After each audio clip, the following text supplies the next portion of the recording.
नमस्कार दोस्तों, क्राइम तक में आपका स्वागत है। दिल्ली ब्लास्ट, दिल्ली पुलिस ने जांच तो छीन लिया, वह नहीं जांच कर रही है। इतनी बड़ी साजिश, डॉक्टर डैंग इन्वॉल्व हुआ और सारे डॉक्टर्स ने मिलकर यह तय किया कि ब्लास्ट करना है। सीरियल ब्लास्ट की प्लानिंग थी, इस तरह की खबरें भी हैं, और इस तरह की भी प्लानिंग थी कि अयोध्या में राम मंदिर को टारगेट किया जाए। लेकिन सवाल ये उठता है कि इससे पहले ही एजेंसीज कह रही है हमने पैन इंडिया जो ये टेरर ग्रुप था इसको बस्ट कर दिया, और एक छोटी सी जो घटना हुई वो छोटी सी बता रहे हैं दिल्ली की, जिसमें 13 लोग मारे गए। लेकिन सवाल ये उठता है कि घटना हुई और लोग मारे गए, बेकसूर लोग मारे गए, इसको लेकर किसी के पास कोई जवाब नहीं है। पुलिसिंग पर बहुत बड़ा सवाल खड़ा हुआ। हालांकि पुलिस अपनी गलती नहीं मानेगी कभी भी। वो ये कहेगी कि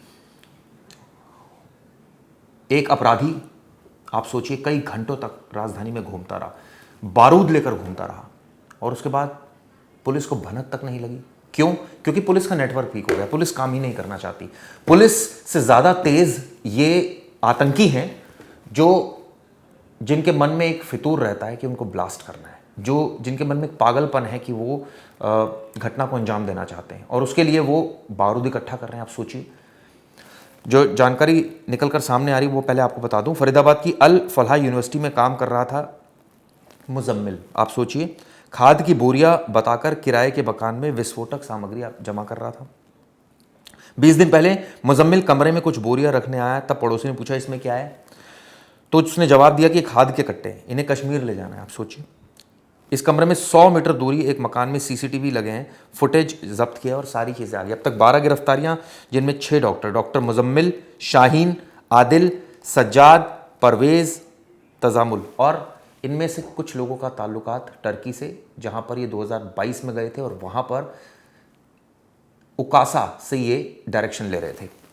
पैसा भी इनके पास आया, और आप सोचिए इस तरह से इन्होंने दहराने की साजिश रची थी। ये भी बात सामने आई है कि उसने कई बार लाल किले की रैकी भी की थी उमर ने, जो मारा गया। और ये भी आपको बता दूं, जो मारा गया वो उमर ही है, ऐसा एजेंसीज कह रही हैं। इसके अलावा 6 दिसंबर को भी हमले का प्लान था, इस तरह की भी जानकारी एक अखबार लिख रहा है। हालांकि इसमें कितना सत्य है, अभी एजेंसीज इसको खुलकर कुछ नहीं बोल रही है। इसके अलावा कई और अपडेट सामने आ रहे हैं। जैसे मैंने बताया, पुलिसिंग पर कई और गंभीर सवाल खड़े हुए। आप सोचिए कि जो पुलिस का काम है कि इंफॉर्मेशन निकाले, उससे पहले बस्ट करे। स्पेशल सेल किस लिए बनाई गई है, क्राइम ब्रांच किस लिए बनाई गई है, इतना पैसा खर्च होता है, वहाँ अलग अलग तरह की ट्रेनिंग दी जाती है। हर केस आपको कुछ ना कुछ सिखा के जा रहा है। आतंकवादी किस तरह से प्लान कर रहे हैं, कई सारी ऐप्स का आप सोचिए वो यूज़ कर रहे हैं, और वो ऐप्स हम डिटेक्ट नहीं कर पाते।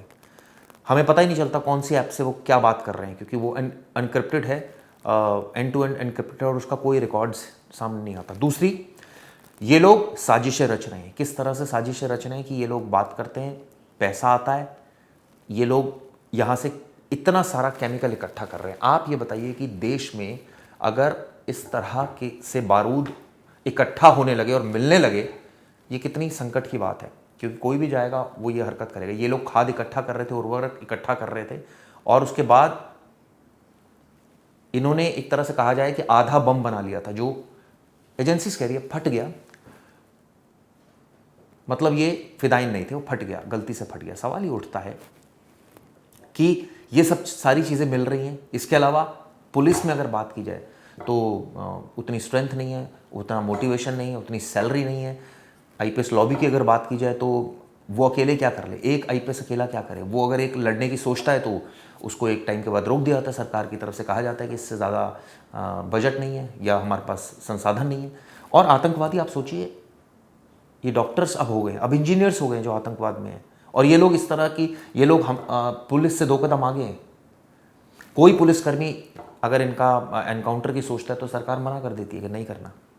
कई बार ऐसे केसेस सामने आए हैं, लेकिन कई ऐसी भी जगह हैं जहाँ पर किए भी गए हैं। लेकिन सवाल ये उठता है कि पुलिस वालों को भी गोली से डर लगता है, और डर हर किसी को लगता है, और डर तब खत्म होगा जब सरकार पीछे इनको बैक करेगी कि हम खड़े हैं आपके साथ, पैसा लीजिए, आप फैसिलिटीज़ लीजिए, आप मोटिवेशन लीजिए, ठीक है। उसके बाद इसके साथ साथ करप्शन भी आता है, और करप्शन के कई सारे हम केसेस देखते हैं। ऐसा नहीं पुलिस काम नहीं कर रही, पुलिस काम भी कर रही है, लेकिन जिस लेवल पर काम होना चाहिए वैसा नहीं हो रहा है।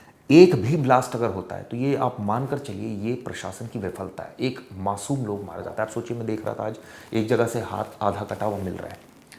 आप सोचिए उसके परिवार पर क्या बीत रही होगी। कोई लोग किस लिए गया वहाँ पर, कोई किस उद्देश्य से गया, कोई अपनी गाड़ी लेने गया और वहाँ पर ब्लास्ट हो गया, कोई वहाँ से निकल रहा है तो ब्लास्ट हो गया। मुझे तो याद है कि मैं कुछ दिन पहले मैं उसी रोड से निकला था। आप सोचिए उन लोगों की क्या गलती, उनके परिवारों की क्या गलती। ये हादसा नहीं है, इसको हादसा बिल्कुल नहीं माना जाएगा। ये हादसा कहकर अपनी जिम्मेदारी से भागने वाली बात है। ये सीधा सीधा एक आतंकी हमला है और इसको रोकना ही पड़ेगा, हर कीमत पर रोकना पड़ेगा। सरकार, मैं ये नहीं कह रहा दृढ़ निश्चय नहीं है उनमें, दृढ़ निश्चय है, लेकिन फिर भी कहीं ना कहीं कमियां हो रही हैं जिसकी वजह से सब कुछ हो रहा है। वो लोग आपसे आगे, टेक्निक में आगे, वो ऐसी ऐप्स का इस्तेमाल कर रहे हैं, फ़ोन का इस्तेमाल नहीं कर रहे हैं, ऐसे उनके पास सिस्टम्स है कि सिग्नल आप ट्रैक नहीं कर पा रहे हैं। बहुत बड़ा देश है, इधर उधर भाग जाते हैं, आप पकड़ नहीं पा रहे हैं, लोग आपकी हेल्प नहीं कर रहे हैं।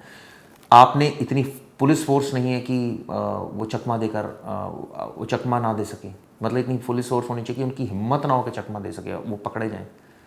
लेकिन वो घटना, क्योंकि जब घटना हो जाती है उसके बाद तो आप सारा कह रहे हैं। आप ये देखिए यूनिवर्सिटी में कितना बड़ा रैकेट निकला है। इससे पहले पता नहीं था कि यूनिवर्सिटी में सब कुछ चल रहा है, किसी को कोई जानकारी नहीं है, कोई बताने के लिए तैयार नहीं है, लोग हेल्प करने के लिए पुलिस की तैयार नहीं है। सीसीटीवी तो सबने लगवा लिए, सब जगह आ जाता है, लेकिन लोग भी तो हेल्प करें। अगर कुछ उनको सस्पिशियस दिख रहा है बताएं कि पुलिस को फ़ोन करें, और पुलिस भी वैसे रिएक्ट करे। पुलिस तो नहीं करती वैसे रिएक्ट, आम आदमी फ़ोन करता रह जाता है, पुलिस रिएक्ट नहीं करती। तो बहुत सारी इसमें फैक्टर्स हैं, ऐसा नहीं है कोई एक रीज़न है। मैं सिर्फ पुलिस को दोष नहीं दूंगा, मैं आम आदमी को भी इसमें दोषी है। आपने सीसीटीवी लगवा लिया, आपको जब दिख रहा है कि एक गाड़ी आपकी पार्किंग में या आप जिस जगह गाड़ी खड़ी करते हैं कोई संदिग्ध गाड़ी दिख रही है, आप तुरंत बताएं पुलिस को। लेकिन लोग ये सोचते हैं कि किसी रिश्तेदार की आई होगी, इसलिए ज़्यादा बॉदर नहीं करते। कई ऐसी जगह हैं, मैं कल भी फेसबुक पर लाइव कर रहा था तो बता रहा था कि कई ऐसी जगह है जहाँ पर आइसोलेटेड जगह पर आप खड़े रहे, कोई पूछने वाला नहीं है आपको, कोई पुलिस नहीं आने को तैयार है, क्योंकि पुलिस है ही नहीं इतनी। पुलिस की प्रायोरिटी बदली हुई है, पुलिस को गश्त का जो काम है, जो सिक्योर करने का काम है, वो है ही नहीं। गाड़ियाँ आप सोचिए बेहिसाब जो है वो सड़कों पर नज़र आ रही हैं, कोई सिस्टम ही नहीं है। कोई भी कहीं भी गाड़ी खड़ी करके खड़ा हो रहा है, उसके पास बारूद है, वो घूम रहा है, पूरी दिल्ली में उम्र घूमता चला गया, किसी को कोई भनक नहीं लगी। बड़ी विचित्र स्थिति है। इस तरह की घटना नहीं होनी चाहिए। अगर ऐसी होगी तो फिर इसका अंजाम बुरा ही होगा। बहुत ज़्यादा सिस्टम पर काम करने की ज़रूरत है और सबको काम करने की ज़रूरत है। जनता का भी सहयोग ज़रूरी है, पुलिस का भी सहयोग ज़रूरी है, सरकार का भी सहयोग ज़रूरी है। तभी इस तरह की जो नापाक हरकतें वो ख़त्म होंगी। रेडिकलाइज किसी भी सूरत पर बर्दाश्त नहीं किया जाएगा। अगर कोई इस तरह की हरकत करता है, देश को विभाजित करने की कोशिश करता है, इस तरह के टेरर अटैक्स करता है, उसको बिल्कुल बर्दाश्त नहीं किया जाएगा। उसकी सारी प्लानिंग फेल की जाएगी। और इससे मुझे लगता है अमेरिका से हमें सीखना चाहिए। बहुत सारी चीज़ें कभी खुलकर और वीडियो बनाऊंगा और बात करूंगा इन मुद्दों पर। धन्यवाद दोस्तों।